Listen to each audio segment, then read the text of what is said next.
Olá! Esse é o nosso último vídeo sobre sinonímia.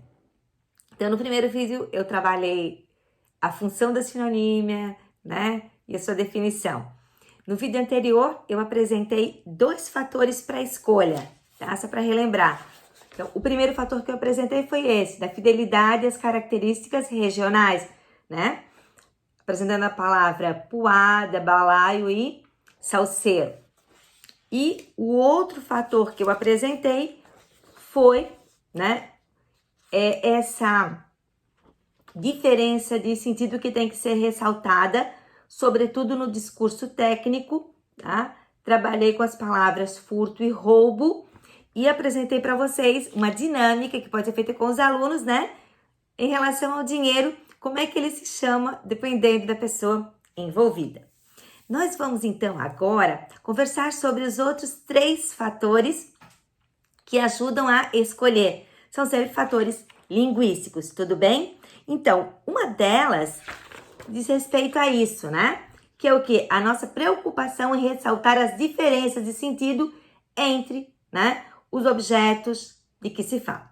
Então, por exemplo, a palavra mandioca. Eu fui procurar no dicionário Caldas Aulete. Eu gosto muito desse dicionário, né? Tem gente que gosta do Ais, do Aurélio. Eu gosto bastante do Caldas Aulete.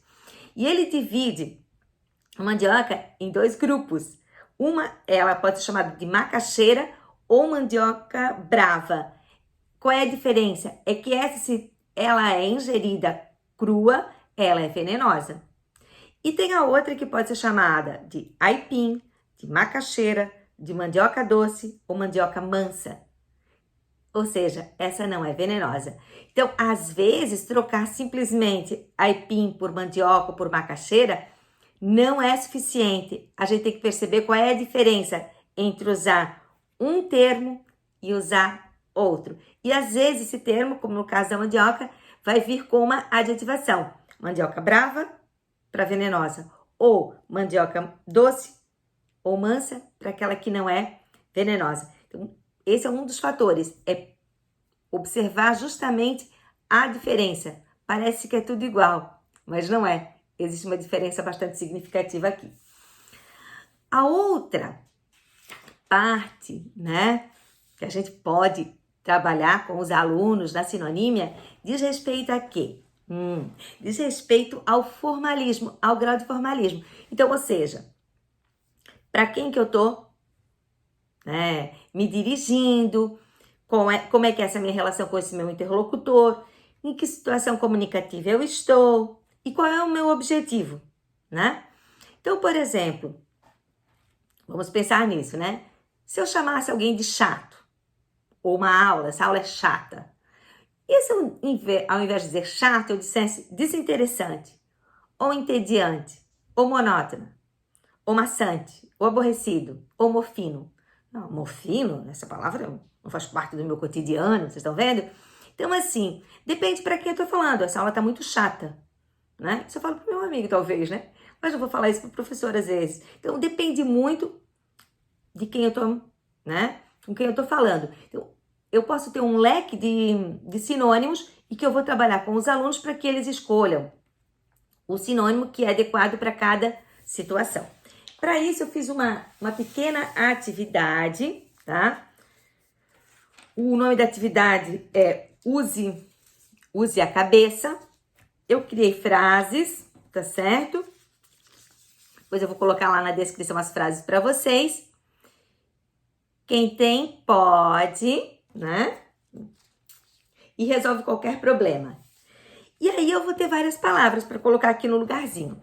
Todas as palavras significam cabeça. Então eu botei a palavra cuca, a palavra bola, a palavra moringa, a palavra, né, cachola e a palavra telha.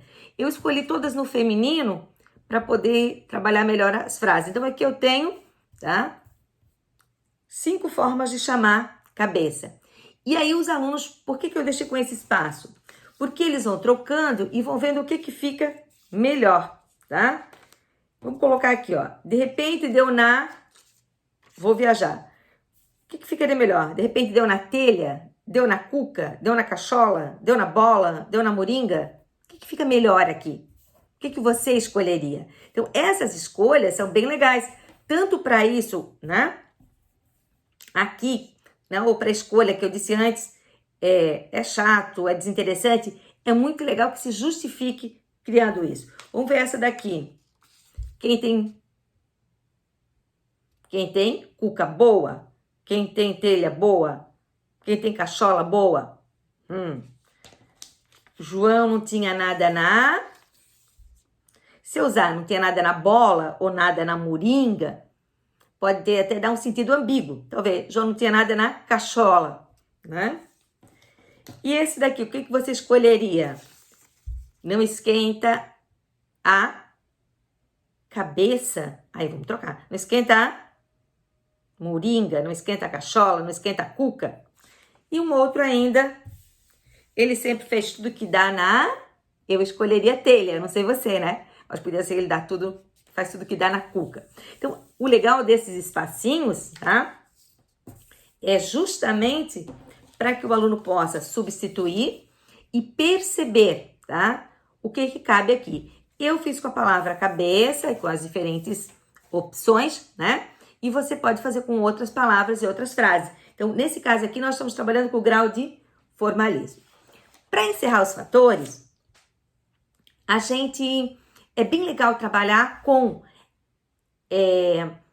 a função ou a forma, tá? Então, assim, como é que eu vou dar destaque para a função ou para a forma? Então, por exemplo, ele mora num prédio.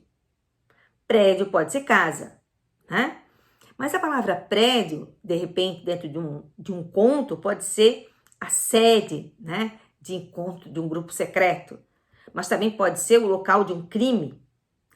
E aí a pergunta que eu faço para você é: como é que eu posso fazer a substituição da palavra prédio por uma outra palavra ou outra expressão, mantendo o mesmo sentido? Então, esse é um trabalho bastante bacana. E aí eu acho que o trabalho de leitura é muito interessante. Por exemplo, lancem essa pergunta: como os autores fazem as suas escolhas? Por que eles escolhem esta palavra e não outra? Como é que eles substituem as palavras, né? E como é que isso acontece? Então, para começar, né, talvez seja interessante partir de uma literatura, né, básica. E eu gosto bastante dessa história, é o caso da lagarta que tomou chá de sumiço. Então, a pergunta que a gente vai fazer é: tomou chá de sumiço? Por que ele fez essa escolha? Qual é a função que tem aqui usar chá de sumiço? Você sabe o que significa tomar chá de sumiço? Sabe? Então, tomar chá de sumiço é o quê? É desaparecer. Mas se vocês forem lá no livro do Mário Prata, mas será o Benedito, vocês vão encontrar uma explicação bastante interessante, uma explicação histórica. Segundo Sebastião Lucrécio, era normal na época da ditadura argentina os militares darem um certo chá para certos terroristas. Depois do primeiro gole, morriam asfixiados e sumiam. Tomavam chá de sumiço. Bom, a pergunta que eu faço nessa história, vocês estão vendo aqui? A lagarta está dentro de uma canequinha de chá, né? Que chá de sumiço ela tomou aqui? O que aconteceu nessa história? Então, vocês estão vendo que interessante? Só a discussão desse termo, né? Eu podia dizer simplesmente o caso da lagarta que sumiu. Ou da lagarta que desapareceu. Mudaria o sentido? Ou não? Que outro título seria possível mantendo, né, o mesmo sentido e o mesmo interesse? Tá certo? E, nesse caso aqui, combinando com toda a ilustração. Então, assim, vou só dar uma palhinha, né? Vou ler a contracapa e depois você procura aí. Novo Mistério na Mata. Dona Coruja, a já famosa detetive do caso do pote quebrado e o caso das bananas, agora é chamada pela Joaninha para desvendar o sumiço da lagarta. Uma história cheia de suspense que envolverá todos os bichos da floresta. Aí, gente, então eu vou terminando por aqui, só relembrando que foram 3 programas sobre sinonímia. No primeiro, nós discutimos as questões mais básicas. No segundo, a gente trabalhou 2 fatores. E nesse, nós trabalhamos 3 fatores linguísticos que me levam à escolha de um ou de outro sinônimo. Vou ficando por aqui e até o nosso próximo tema. Tchau, gente!